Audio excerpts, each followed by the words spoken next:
Jadi yang keturunan Nabi Ismail bisa terbuka, keturunan Nabi Harun pun bisa terbuka, walaupun ternyata haplogrupnya kan nggak seragam tuh. Berarti nggak semua dari keturunan Nabi Harun. Kenapa Ba'alawi tertutup? Ayo, kenapa Ba'alawi tertutup itu? Apa yang mereka sembunyikan? Kenapa harus tertutup? Kalau orang tidak ada yang ditakuti dengan keterbukaan, dia akan terbuka.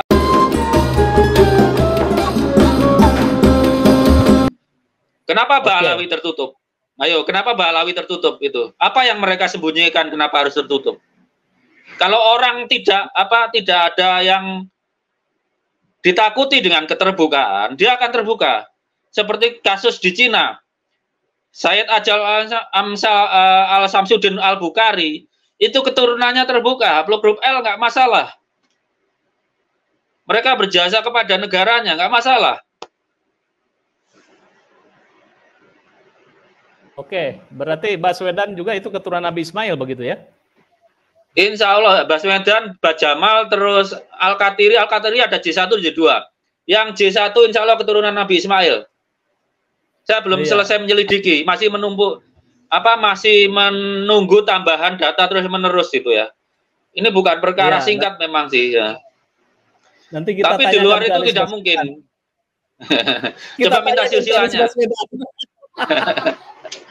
Makanya Anies Baswedan tuh kalau nyium tangannya Rizik Syihab tuh kacau itu.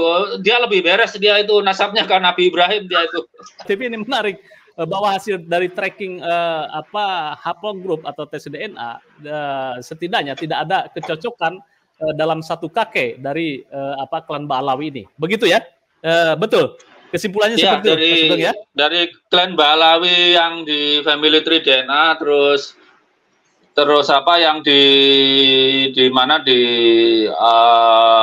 Waiful itu ada 6 orang dari Indonesia itu punya kecocokan dengan yang di family tree, itu bisa dipastikan Ba'alawi karena penelitian Profesor Herawati Sudoyo tahun 2010 itu nggak ada haplogrup di Indonesia itu. Jadi ada yang ngumpet waktu itu, ada yang ketakutan udah ketemu ahli DNA. Jadi kita bisa pastikan karena di family tree DNA juga ada filtering. Yang bukan Ba'alawi itu statusnya dibuat guys. Ya, yang tertutup ini kan Ba'alawi di Indonesia, Ba'alawi Yaman terbuka, Ba'alawi Arab Saudi terbuka. Kenapa Ba'alawi di Indonesia ngumpet? Apa yang mereka sembunyikan?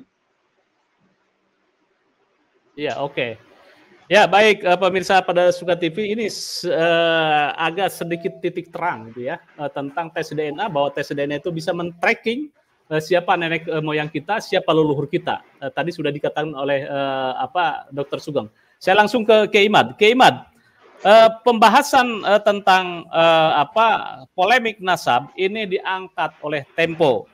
Nah, mungkin Anda bisa mensikapi ini. Tidak semua isu itu ya, tidak semua isu itu bisa diangkat oleh Tempo. Jika isu ini diangkat oleh tim Tempo berarti extraordinary, berarti ada sesuatu yang dasar tentang isu itu. Silakan Kiai Imad. Kang Mas Yusuf, saya sebenarnya pengen nanya dulu sama Dr. Sugeng. Oh, silakan. Ya. Jadi tadi secara gamblang Dr. Sugeng sudah menerangkan, tapi ada beberapa hal yang saya belum paham betul.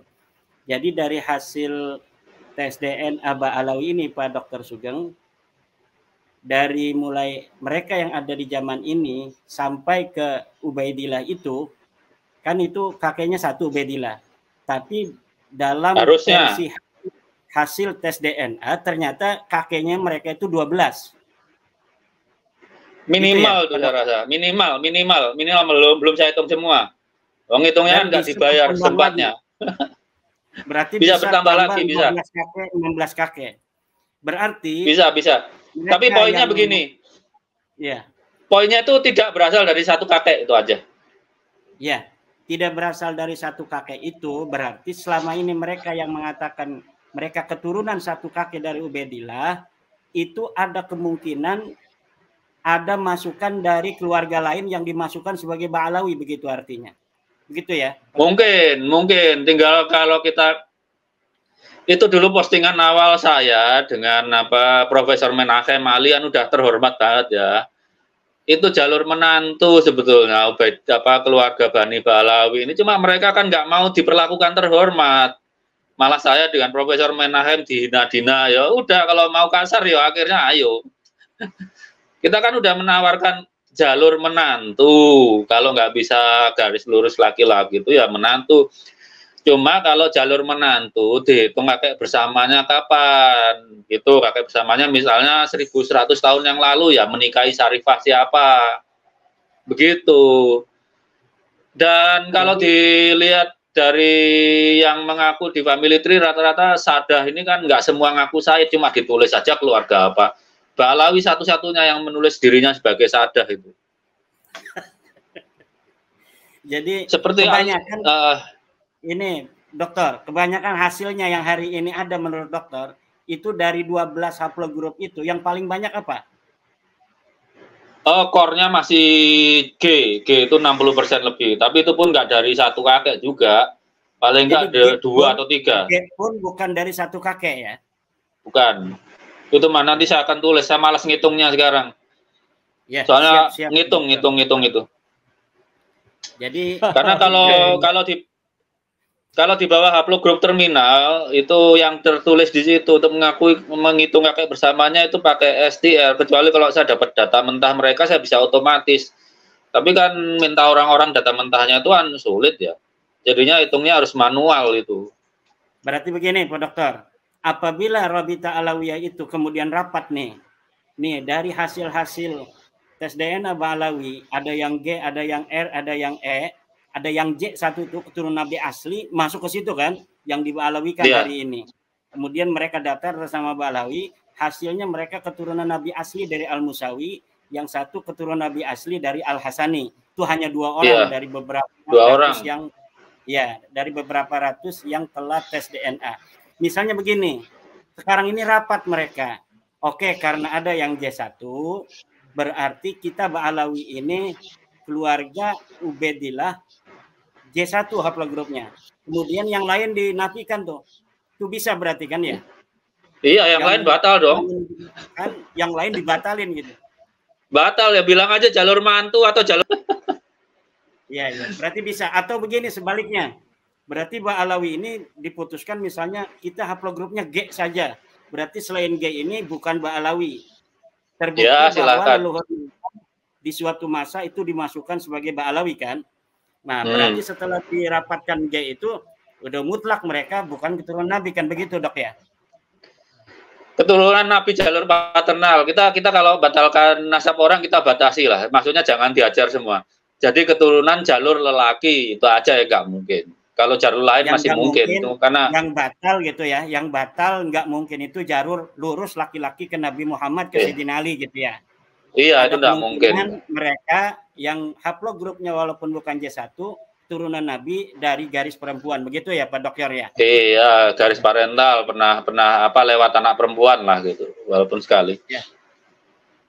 Baik. Ya, kembali lagi tadi harus ada sebuah statement bahwa itu sosok Ubaidillah ini mungkin harus digarisbawahi itu ya, Kiai Imad itu ya, bahwa sosok Ubaidillah adalah sosok sentral di Ba'alawi. Nah ini saya pengen menemukan, mungkin Pak Sugeng belum menemukan bahwa haplogrup Ubaidillah ini itu ya semua mengayomi dari Ba'alawi sampai ke sekarang ini. Nah mungkin seperti itu ya kesimpulan yang tadi itu ya Pak Sugeng. Iya. Tinggal kalau dia kakek bersama dari Ba'alawi sekarang tuh nggak mungkin. Tapi kalau kakek bersama dari salah satu haplogrup, terminal haplogrup itu mungkin. Itu biarkan Robito Alawiyah yang memutuskan, bukan saya. Tinggal kalau misalnya dia milih si Ehab itu yang J1 ternyata kakeknya Ba'alawi, ya yang lain batal semua. Nggak boleh. Tinggal pilihannya kalau kakek bersama Ba'alawi yang sekarang itu nggak mungkin. Ba'alawi bukan hanya di Indonesia ya, yang di luar negeri juga. Itu kan banyak tuh. Tapi kalau cuma kakek salah satu itu masih mungkin. Seperti Ehab kemarin mungkin aja itu cucunya Ba'alawi. Tapi Ehabnya mau nggak kerjasama? Misalnya kirim file mentahannya ke saya gitu. Apakah dia berbeda cabang dengan apa ya saudaranya,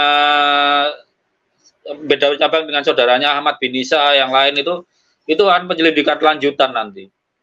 Intinya ilmu pengetahuan itu butuh keterbukaan. Kalau diumpetin ya apanya yang bisa dipercaya. Ini kan ilmu pasti, datanya harus pasti dulu. Data mentahnya itu harus ada yang mau diukur.